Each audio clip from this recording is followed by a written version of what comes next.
And I remember always the life of the party. And I remember this one day he came up to me at an event and he'd sat down in front of me and said to me, he said, he like whispered to me, "I'm in so much pain."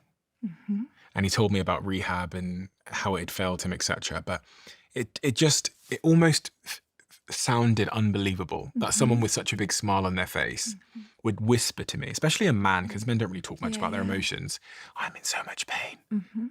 And then funnily, I then see how the world treats that individual, him having whispered that to me one Yeah. day, and Yeah. how the world responds to his behavior and attacks him and criticizes him. But I was privy to the whisper. Yeah. Yeah. And that one whisper helped me to kind of reframe how to treat that person, but also really what was at the heart of what was going on. And probably give you so much empathy, A huge amount of Yeah. empathy, because I would have been like the rest of the world. I would have just thought, Yeah. "Oh, what an idiot, what a dickhead. Like, what's he Yeah. doing that? That's strange behavior," Yeah.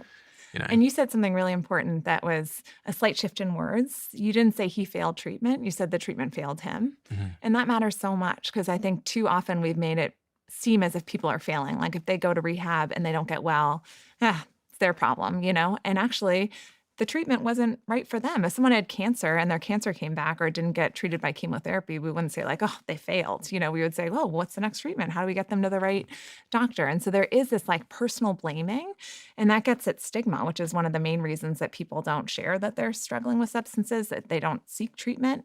And so we have tremendous stigma towards drug and alcohol addiction. It's one of the most stigmatized kind of social conditions globally.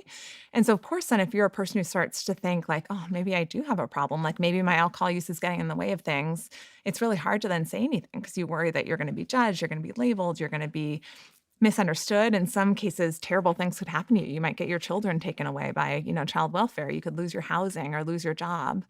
And so that stigma has like played into this terrible cycle where people have to whisper it to someone. It shows how much he trusted you to even be able to say honestly what he was going through because there's so much stigma about the condition itself.